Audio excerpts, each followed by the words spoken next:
Hey guys, welcome back to the Schmoedown Respin presented by Topical. I'm Nate here on the desk as always with my partner Strange Wang. The FinStock Exchange announced this week that they have a big announcement coming up.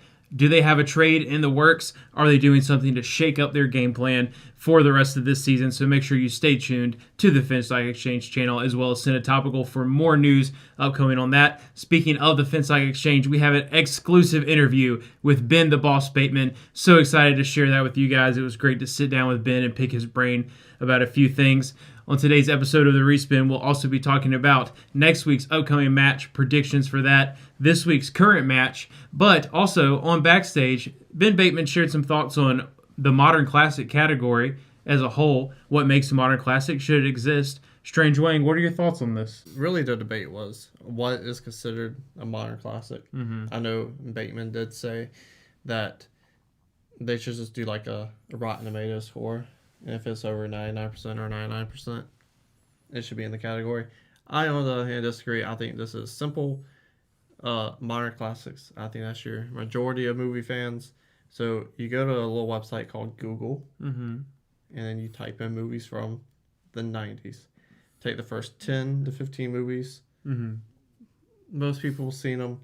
Most people's modern classics. You know, the movies that are in the college kids' dorm rooms. Stuff like that. Sure. Same thing with 80s, 2000s, and 2010s. You just take those movies, the first 10 that pop up on Google. I mean, like, you're not going to go on Google and Google 80s movies and see the first movies pop up. It's going to be The Killing of a Chinese Bookie. That's going to be the first thing that pops up. You're not going to have Criterion films pop up first or Wes Anderson films. So things like that. You're just going to have the best 10 movies from that decade. Your Lion Kings first, you know? So I think it's simple. So you're saying it's essentially just a popularity contest? Yeah, basically. Okay. And yes, there'd be less movies in it than what we have now, but I don't think there would be any debate, and the category will get deep, and there's nothing wrong with that. So is Fast and Furious a modern classic? If it's one of the first 10 movies that pop up, then yeah. I'm going to have to disagree with you on I don't think one. it would pop up, though. If we're talking about 2000s, you get a Lord of the Rings film, The Bourne Identity, something else. You're not going to get Fast and Furious. That's what I'm saying. You know? So what decade? Because you mentioned 80s. I think. So are you saying that Ferris Bueller's Day Off isn't already just a classic? I think their definition is 1985 to present day. So I don't know how many movies you can pick out of there from 1985 and up. To obviously the 90s, but the 90s, I think that's going to be like your real pool of popularity. With stuff like Toy Story, Jurassic Park, Pulp Fiction, stuff like that. Okay. Fair enough. On to next week's match, we have Eric the Zip Man. Is that still his nickname? Yeah. Zipper versus, I'm assuming still sassy, Stacey Howard. Strange Wang, what are your thoughts on this upcoming match? You know, the Dungeon, they do pump out some like hard hitters in the league. But I think I'll still have to go with Stacey Howard based on previous record.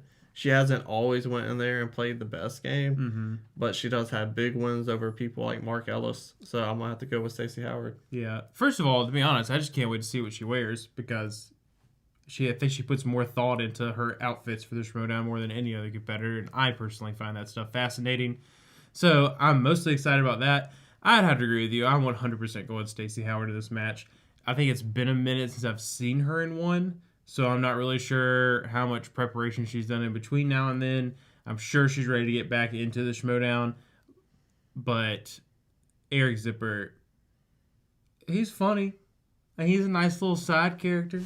On to this week's match, we had a matchup between the factions of Swag and the Rockstars being Rogue 2 versus the Wicked. Rogue 2, Adam Hlavik, Liz Shannon Miller versus the Wicked, and Jared Habon and Jim Vaveda, whose name I made sure to learn how to pronounce this time because it's not Vegeta. Pre-game, Winston served some pretty hot heat coming in with the L, kind of also a stab at Jared Habon's stint on The Bachelor. That shit was fire. Yeah. Does his managing skills match up to his ability to serve the heat? You know, I think that's a part of managing, though, because when you do something like that, to throw off their manager, does it really help them between round 2 if they're pissed off? Like, I'm not a fan of this manager thing that they're doing this season, but when you get what you get, so you gotta roll with the punches to say. So when he did this, I was like, holy, same haircut. I'm gonna keep my eye on Winston Marshall and Swag a bit more, because that, I don't know if it counts as an entrance. That's one of the best things I've ever seen in the Schmoedown. It was phenomenal. On to round 1. Everyone has a few stumbles in round 1. Road 2 comes out with a 14-10 lead. Out of round 1, Jared Habon looks to be the weakest link at the table. You think he missed an inner geekdom question, and he's the inner geekdom player. I know, it's true. Hlavik actually honestly impressive in his non-inner geekdom questions, so that was cool to see. We were wrong. We did say we didn't think he played a tag match, but he did play for DC Movie News way back in season 3. It's true. So he does have that movie knowledge. Yeah. So in round 2, Road 2 diverts to Wicked for the first spin. In the pre-match, Jared Habon specifically talked about how Viveda gave Roca biopics on an opponent's choice. Maybe one of the most bonehead moves in Schmoedown history. Obviously just comes from not knowing the game, not studying your opponents and things like that. Straight up says, if we spin biopics, we're keeping it. And lo and behold, he speaks it into existence, and they do indeed hit biopics. My question for that is, knowing your partner is not versed in biopics, do you always keep that? Or you just keep it because you got a point to prove? Well, they went 6-6 and only checked a multiple choice twice. And they weren't exactly the most well-known common biopic questions either. So apparently Viveda feels extraordinarily strong in that category. As far as the team aspect goes, I have something to say about that when we get to the end of the match. But I think it's definitely a good point to make. If there's something that do you just take the one individual person's strength, or do you spin again to get something that you're both maybe decently good at? That way the other one might can pull something if you don't know it. Also, in this match, you talked about him not knowing the game too well. Mm-hmm. He didn't know a question. And Habon, being a fan of the game before playing, was like, hey, check the multiple choice. Mm-hmm. So it's good to have him on a team, right? Because you can have someone who's experienced in Schmoedown and give him these tips. Mm-hmm. If he knows the question's not right, hey, we have a challenge. Maybe he doesn't know this stuff because he doesn't watch the game. Right. So I don't think Habon was his best partner they could have been paired up with. Right. I think it's just drafting Boston guys. I don't think that's a great strategy. And it didn't work out too well in this match. But yeah, it almost seemed like having Habon in with him there was almost more like just having a coach play beside him who can answer enough questions to keep him in the game. As I said, they went 6-6 on biopics, checked the multiple choice twice, so they have the 2014 going into Road 2 spin. Road 2 spins DC films on their first spin. Obviously something Hlavik was super excited to see.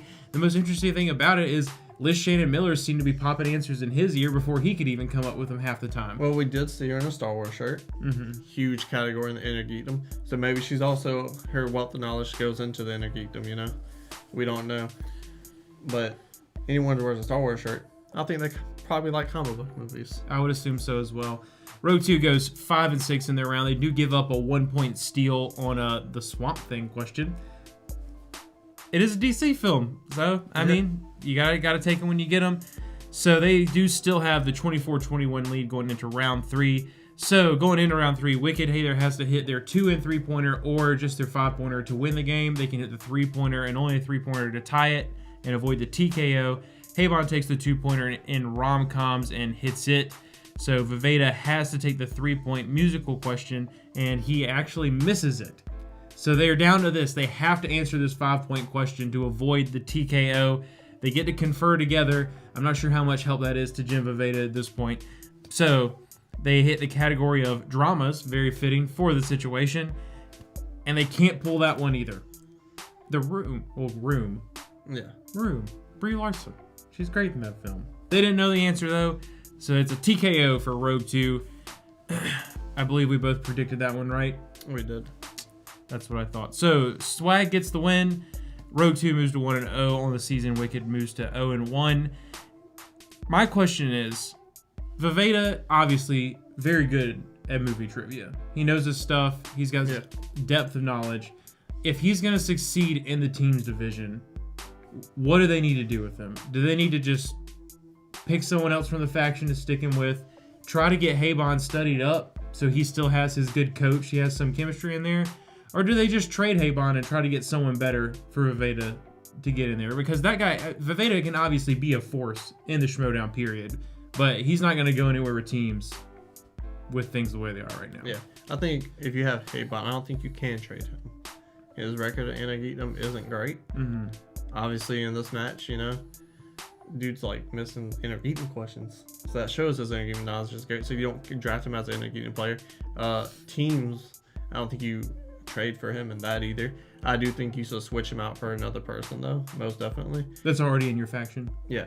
If you can, call up JTE. You can keep the same name. But yeah, they definitely need to do something with him. And maybe by season 8, maybe 9, get him more experience in the team aspect of everything, and then push him in singles. You're talking about Habon. I'm talking about Viveda. Yeah. Oh, so he gets to know the game. Yeah. He definitely needs to learn the game before he goes into the singles. Yeah, and that's true. And that just shows just how important knowing the game really is, because if this guy goes into a singles match on his own and it ends up being one of those down to the wire questions, is he going to know when to make a challenge? Is he going to know what to give his opponent on opponent's choice? Is he going to remember that he has 3 repeats of a question? Yeah. So I agree with you wholeheartedly. He definitely needs to learn the game more. It kind of reminds me of a Ethan Irwin. Sure. Just like a wealth of knowledge while studying. Yeah. And with Ethan Irwin, we saw mistakes like this happen to him until he got with Jay Washington. I think that's the best work Jay Washington's ever done in the Schmoedown. His run with Ethan Irwin and keeping him fired up. He can't talk for him, like teach him the game, know when the challenge, stuff like that.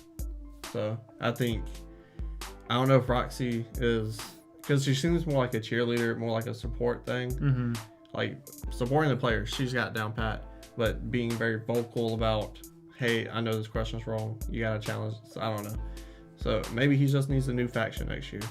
We have an exclusive interview with Ben Batemen. So it's coming right now. We're very honored to have a Schmoedown icon, Ben the Boss Batemen, on the show today. Ben, welcome. Hey man, I'm very happy to be on the Schmoedown Respin. Thank you for having me. Ben, you've changed the game as we know it with the countless hours that you put in studying. We personally think that your intense studying habits automatically catapult you into the conversation of one of the all-time Schmoedown greats. Do you think the way that you've changed the game with your innovation puts you in the conversation for the Mount Rushmore of the Schmoedown? That's an excellent question. I'll tell you one thing. I haven't been asked that on any other show. Like Schmoedown Backstage, I co-host that show with John Roca. I've never been asked that on that show, and you can watch that show on YouTube on the SEN network. Nor have I been asked that show on the Action Industries YouTube channel, which you should go over and subscribe to right now. Like, stop the video and go subscribe to my YouTube channel. And speaking about YouTube channels, I've never been asked that on my personal YouTube channel, Nerds in Suits.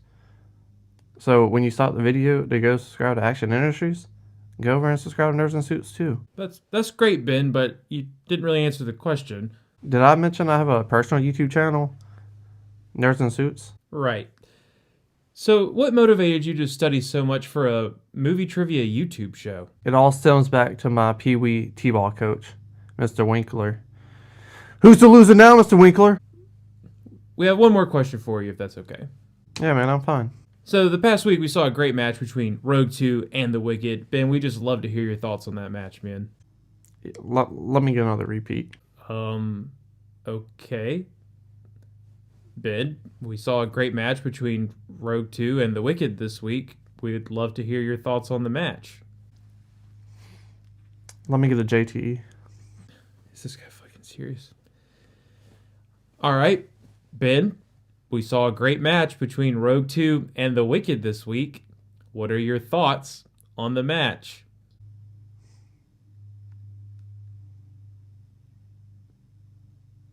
I got one more JT. Let me use that. Jesus Christ. All right, we'll humor you. Ben, we saw a great match between The Wicked and Rogue 2 this week. What are your thoughts on the match? Who's the boss may have to play one of these teams, if not both of them. So, myself, a student of the game, I studied this match very closely because I want those team titles back around me in the waist of Mark Riley. You know, the Finn Stock Exchange were all about championships, and those are championships that we want, even though they're in our stable. But back to this week's match. I thought it was a very good match, a great match even. That's all the Schmoedown does, is put on great matches. Even though I wasn't in it, it was still a great match. So, back to my first point. We may play any of these teams, so I was studying the match very carefully. Like I said before, I have 5, not 4, not 3, not 2, not 1, 5 laminated notebooks on round 1 of this match. Man, you don't even know. I've seen Human Centipede 3 7 times, and I have twice as many notebooks, laminated notebooks on the film. No one spends more hours studying the Schmoedown than me, Ben the Boss Batemen. I was a Schmoedown champion. Tell me who spends more time studying. Who spends more hours studying than the boss? Well, thanks so much for your time, Ben. We definitely appreciate you coming on the show. There's no doubt that you're a student of the game, man.